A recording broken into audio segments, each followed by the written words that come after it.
ታዲያ ምን ችግር አለው ትንሽ ሸቅዬበት አስገባልሻለሁ አለኝ። አንድ ደግሞ የሆነ እያለቀሰ ቪዲዮ ላከልኝ በWhatsApp። ይሄ አውቀሽ ነው እንጂ ለሰው ሰጥተሽ ነው እንጂ እውነት ብሩ ጠፍቶ አይደለም፣ ያመንሽው ሰው እንዴት እንዲህ ያደርግሻል ምናምን ብለውኝ ተጣልቻለሁ በፈጠረ ብዬ ጻፍኩለት።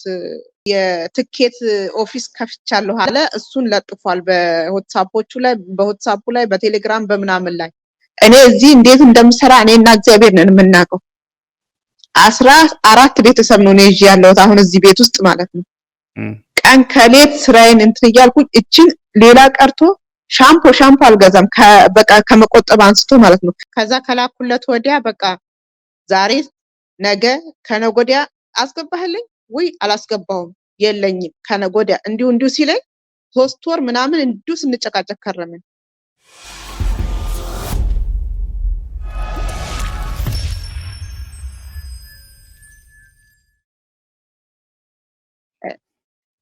ስሜ እንግዲህ የሻረ ክፈለው ይባላል። በመጀመሪያ እድሉን ሰጣችሁኝ አክብራችሁኝ በፈጣን ሁኔታ ስለ አስተናገዳችሁኝ እግዚአብሔር አምላክ ያክብርልኝ በመጀመሪያ አሜን አሜን። ሲቀጥል ደግሞ ስሜ የሻረ ክፈለው ይባላል። አቡዳቢ ዱባይ ነው የምኖረው። ልዩ ቦታው ደግሞ ከልብ የሚባል ሰፈር ነው። አውና ከልብ የሚባል ሰፈር ነው ያለሁትኝ። እንግዲህ ያው በሰው ቤት በኮንትራት ነው እየሰራ ያለሁት። ኮንትራቴን ጨርሼ ወደ ሀገሬ ተመልሼ ደግሞ እንደገና አሁን ከመጣሁ ደግሞ አመቴ ነው። መጀመሪያ 4 አመት አቡዳቢ ሰርቼ ነበረ። ከዛ ቀድሞ ደግሞ ኩዌት ሰርቻለሁ 2 አመት። የመጀመሪያ ኩዌት ነበር። ከዛ ቀጥሎ አቡዳቢ 4 አመት ሰራሁ።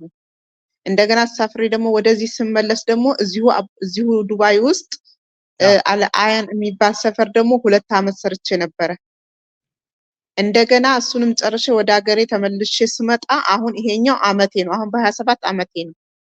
እንግዲህ እናንተን በሚዲያ አጋጣሚ ስከታተል ሁሌም እከታተላለሁ፣ አጋጣሚ ብቻም ሳይሆን ግን በመከታተልበት ወቅት ላይ የሮቤል ባለማተቡን ጉዳይ ሰማሁኝ። ይሄን ደግሞ ስሰማ የራሴ ጉዳይ ነበርና ቶሎ ቁጥራችሁን እንዳገኘው ወደ እናንተ ነው እንግዲህ መልእክቴን ያስተላልፍኩት ማለት ነው። ከሮቤል ጋር የተገናኘንበት ዋናው ምክንያት እሱ በሶሻል ሚዲያ ቲክቶክ ላይ ነው የሚጠቀመው። እኔ በሌላ በምንም አላውቀውምና መንፈሳዊ ነው ማለት የቤተክርስቲያን ሰው ነው ሳቀው። ያወቅኩበትም ያመንኩበትም ያ ነው። እንግዲህ ቲክቶክ ላይ ሲናገር ሮቤል ባለማተቡ ነው የሚለው እና እውነተኛ ሰው ነው። በቃ እንደዚህ ነው ምረዳ በቃ ብዙ ቪዲዮዎቹን እከታተል ነበርና ከዛ ብርም እንደሚልክ ልጆቹንም ብዙ ልጆች እንደሚያሳፍር ምናምን ሰማና አወራሁትኝ። ከዛ ወዲያ ምንም ችግር የለም እንዳስገባው እልክልሻለሁኝ ምንም ችግር የለም አለኝ። ከዚህ በፊት የ3 ወር 3800 ድርሃም ላኩለት። ከዛ እሱን አስገባልኝና 110 ሺህ ብር ነበርና ሲመነዘር የሚሆነው ከዛ 100ውን በስንት ጭቅጭቅ አስገባልኝና 10 ሺው ቀረ። እኔ ኢትዮጵያ ሄጃለሁ፣ ኢትዮጵያ ነው የሄድኩት ለዚያ ነው ይቅርታ ምናምን ብሎኝ ከዛ 10 ሺውን አስገባ። 10 ሺው ብሩን እንደገና አስገብቶልኛል ከኢትዮጵያ ሲመለስ 110 ሺህ ብር ነበር የ3 ወር 3800 ድርሃም ነበረ። ከዛ ሲያስገባልኝ 110 ሺህ ብር ነበርና 100 አስገብቶልኝ 10 ሺህ ብር ትቶ ወደ ኢትዮጵያ ሄደ። ከዛ ከኢትዮጵያ ሲመለስ ለምንድነው 10ን የቀነስክብኝ ስለው ኢትዮጵያ ሄጄ ነው፣ ስለዚህ 10ን አሁን አስገባልሻለሁ ብሎ አስገባልኝ። ከዛ ሌላ ደግሞ የ2 ወር እጄ ላይ ያለ አሁን አስገባልኝ በጣም ፈልገዋለሁ ለልጆች ላክልኝ ብዬ ስለው እሺ ምንም ችግር የለም ብሩንና አካውንቱን ላክልኝ አለ። ላኩለት።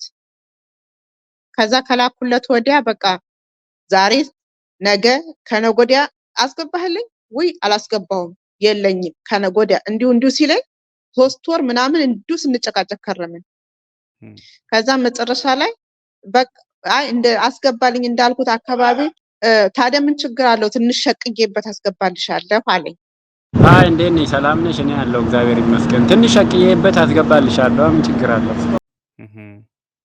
እኔ የ2 ልጆች እናት ነኝ አስገባልኝ ስለው በቃ ሸቅዬበት አስገባልሻለሁ አለ። በዛው ዛሬ ነገ ከነገ ወዲያ ሲለኝ ጭራሽኑ ብር ተዘርፌያለሁ፣ ብር የለኝም፣ አካውንቴ ላይ ብር የሚባል የለኝም፣ ስትፈልጊ ባዶውን አካውንት ልክልሻለሁ ብር የሌለበትን አለኝ።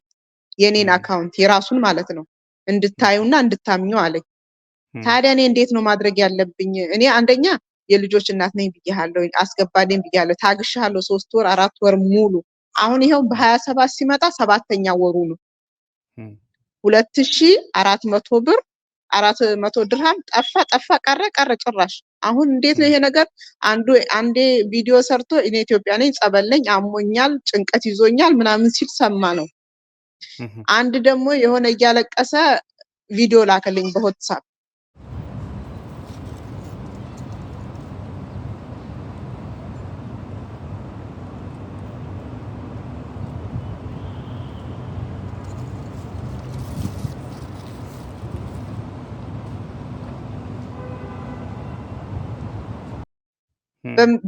በመቤቴ ተይኝ የለኝም ብር ምናምን ብሎ እንዴት ነው ይሄን ሁላ የምተውለው ብሎ አሁን መጨረሻ ላይ ልጆቹ እንዴት ነው እንዲሁ ስከታተል ቤልጅየም ገባሉ። ከዛ ስከታተል እውነትም የእናንተ ሚዲያም ምንም በጣም ብዙ ልጆች ሰርተዋል ቲክቶክ ላይ እና በዛ ምክንያት ነው እንግዲህ አሁን እኔ አሁን በምንድን ነው ያመንኩት? አንደኛ የእንትን አሁን የንግድ የትኬት ኦፊስ ከፍቻለሁ አለ። እሱን ለጥፏል በWhatsAppዎቹ ላይ በWhatsApp ላይ በቴሌግራም በምናምን ላይ። ሁለተኛ ደግሞ ከዛሬ 2 ዓመት 3 ዓመት አካባቢ ጀምሮ የመንፈሳዊ ስራ እንደሚሰራ ነው። እኔ በእምነት ነው፣ ማንም አላገናኘኝም፣ ምንም አላለም፣ በእምነት ነው። እና ደግሞ በጣም የቤተክርስቲያን ማለት እንደዚህ ነኝ። ቪዲዮቹን ገብቼ ሳይ በቃ ስለ እምነት ከሆነ በቃ እኔ የፈለገው ነገር ይሁን በቃ ታሪኩንም ደግሞ በቪዲዮቹ ያካፍላል እና አምኜው ነው። እኔ በቃ በእምነት ነው ምንም ነገር የመጨረሻው የዛሬ 2 ነው 3 ወር አካባቢ የሆነ አረ በፈጠረ ምናምን ብዬ እንኳን በብሩ ብቻም ሳይሆን ከቤተሰቦቼ ሁላ ነው የተጣላው፣ ከባለቤቴ ከልጆቼ። ይሄ አውቀሽ ነው እንጂ ለሰው ሰጥተሽ ነው እንጂ እውነት ብሩ ጠፍቶ አይደለም፣ ያመንሽው ሰው እንዴት እንዲህ ያደርግሻል ምናምን ብለውኝ ተጣልቻለሁ በፈጠረ ብዬ ጻፍኩለት። ቴክስት ስጽፍለት የሆነ በመቤቴ ተረጂ ምናምን የሚል በለቅሶ የታጀበ ፎቶግራፍ ላከልኝ፣ ቪዲዮ ማለት ነው። ከዛ ወዲያ ጠፋ። በቃ ስጽፍለት ምንም አይመልስም፣ ስጽፍለት ምንም አይመልስም። ይሄ ሰውዬ ይሄ ልጅ ምን ሆኖ ነው ብዬ መጨረሻ ላይ ገብቼ ስከታተል፣ ብዙም አልከታተልም ነበር ቲክቶክ። ገብቼ ስከታተል ፎቶውን መለጠፍ ጀመሩ። እንደገና ደግሞ በሱ ላይፍ እየገቡ መናገር ጀመሩ። በቃ በዚህ ነው እኔም ራሴ ያወቅኩት። እኔ አሁን እውነት ለመናገር ማለት ነው እኔ እዚህ እንዴት እንደምሰራ እኔና እግዚአብሔር ነን የምናውቀው። 14 ቤተሰብ ነው እኔ ያለሁት አሁን እዚህ ቤት ውስጥ ማለት ነው።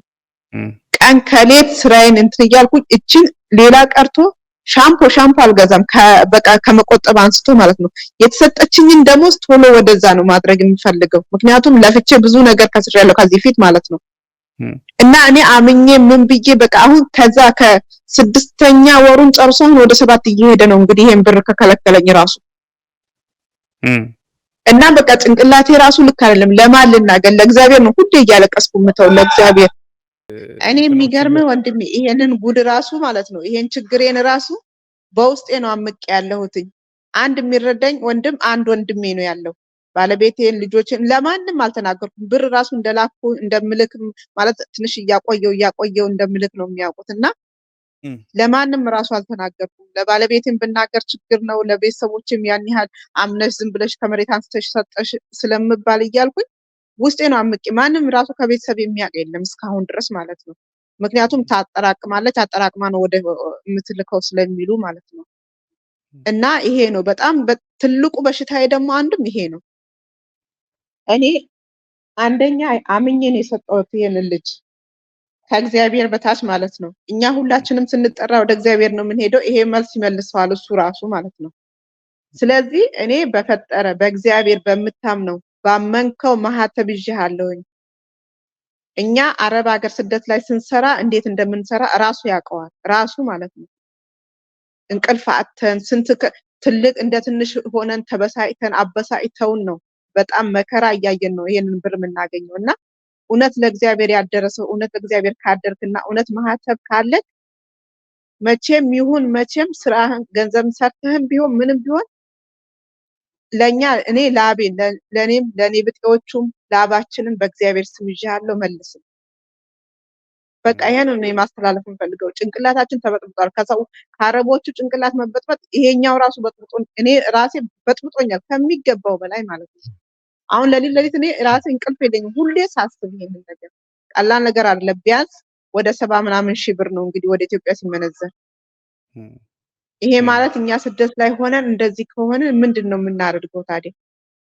ከምንም በላይ እግዚአብሔር አምላክ እናንተ ምክንያት አድርጎ ነው ይሄንን ዩቲዩብ እንዳይ ያደረገኝና በእውነት ነው የምለው እግዚአብሔር አምላክ ብድሩን በሰማይ ቤት ይክፈላችሁ። ሌላ ምንም ልል አልችልም። እግዚአብሔር አምላክ በምድር ሳይሆን በሰማይ ብድራችሁን ይክፈላችሁ። በጣም እጅግ በጣም ነው የማመሰግነው። አሜን። እኔት አይዞሽ በርቺ። እግዚአብሔር ያንቺንም ላብ ይክፈልሽ እንላለን። እናመሰግናለን። በጣም እግዚአብሔር ያክብርልኝ፣ ክብረት ይስጥልኝ። አሜን። እኔት ይሄ ራሱ ትልቅ ሕክምና ነው ለኛ። በእውነት እኔ ለራሴ ትልቅ ሕክምና ነው ይሄ ራሱ ማለት ነው። እንደዚህ መተንፈስ የራሱ ቀላል ነገር አይደለም። እሺ፣ እናመሰግናለን። መልካም ጊዜ ይሁንልሽ። ቻው። አሜን። እግዚአብሔር ያክብርልኝ።